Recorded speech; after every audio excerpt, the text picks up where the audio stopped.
আসসালামু আলাইকুম, স্বাগতম জানাচ্ছি বিবিসি নিউজ আন্তর্জাতিক সংবাদে।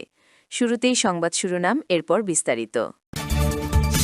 আমাকে না বলে সর্বোচ্চ নেতা নির্বাচন করলে ইরানে আবার যুদ্ধ, ট্রাম্প। লেবাননে গাজার মতো ধ্বংসযজ্ঞ চালানোর হুমকি ইসরায়েলের। সেপ্টেম্বর পর্যন্ত যুদ্ধ করার প্রস্তুতি নিচ্ছে যুক্তরাষ্ট্র। হামলার মুখে আমিরাত পৌঁছানোর আগে ফিরে গেল ফরাসি বিমান। দর্শক, এতক্ষণ শুনছিলেন সংবাদ শিরোনাম। এখন বিস্তারিত।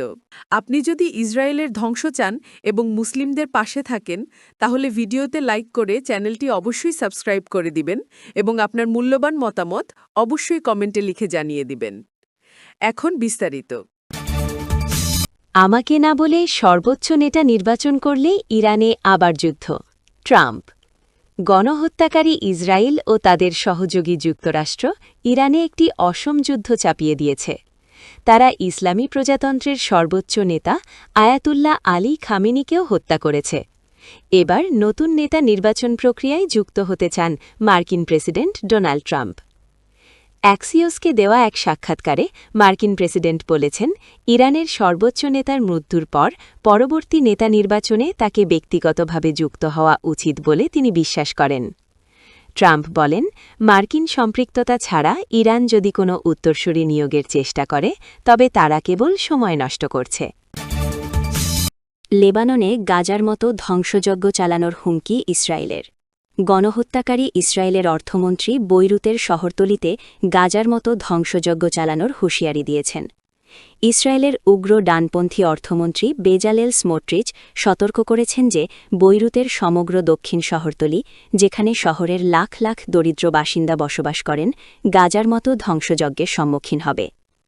ইসরায়েলি সামরিক বাহিনী ওই পুরো এলাকার বাসিন্দাদের জোরপূর্বক সরে যাওয়ার নির্দেশ দেওয়ার পর তিনি হুমকি দেন। গাজার দক্ষিণাঞ্চলীয় শহর খান ইউনিসের ব্যাপক ক্ষয়ক্ষতির কথা উল্লেখ করে স্মোট্রিচ বলেন, খুব শীঘ্রই দাহিয়েহ দেখতে খান ইউনিসের মতো হবে। ইসরায়েলের উত্তর সীমান্ত পরিদর্শনের সময় এক ভিডিও বিবৃতিতে তিনি বলেন, হিজবুল্লাহ ভুল করেছে এবং এর জন্য তাদের চড়া মূল্য দিতে হবে। আমরা ইরানে অক্টোপাসের মাথায় আঘাত করছি এবং একই সঙ্গে হিজবুল্লাহর হাত কেটে ফেলব। সেপ্টেম্বর পর্যন্ত যুদ্ধ করার প্রস্তুতি নিচ্ছে যুক্তরাষ্ট্র। গণহত্যাকারী ইসরায়েল ও তাদের সহযোগী যুক্তরাষ্ট্র যৌথভাবে ইরানে হামলা চালিয়ে পুরো মধ্যপ্রাচ্যে আগুন লাগিয়ে দিয়েছেন। সংঘাত ছড়িয়ে পড়েছে আশপাশের ডজন খানেক দেশে। এই যুদ্ধ আগামী সেপ্টেম্বর পর্যন্ত টেনে নিয়ে যেতে চায় যুক্তরাষ্ট্র। মার্কিন প্রতিরক্ষা সদর দপ্তর পেন্টাগন গোয়েন্দা কার্যক্রম দ্রুত সম্প্রসারণের পদক্ষেপ নিচ্ছে, কারণ ইসরায়েলের পাশাপাশি ওয়াশিংটনও ইরানের বিরুদ্ধে একটি দীর্ঘস্থায়ী যুদ্ধের প্রস্তুতি নিচ্ছে, যার সামরিক পরিকল্পনা এখন শরৎকাল পর্যন্ত বিস্তৃত করা হয়েছে। বুধবার ৪ মার্চ মার্কিন সংবাদ মাধ্যম পলিটিকোর এক প্রতিবেদনে প্রকাশ করা হয়েছে যে মার্কিন সেন্ট্রাল কমান্ড পেন্টাগনের কাছে ফ্লোরিডার টাম্পায় তাদের সদর দপ্তরে অতিরিক্ত সামরিক গোয়েন্দা কর্মকর্তা মোতায়েন করার অনুরোধ জানিয়েছে।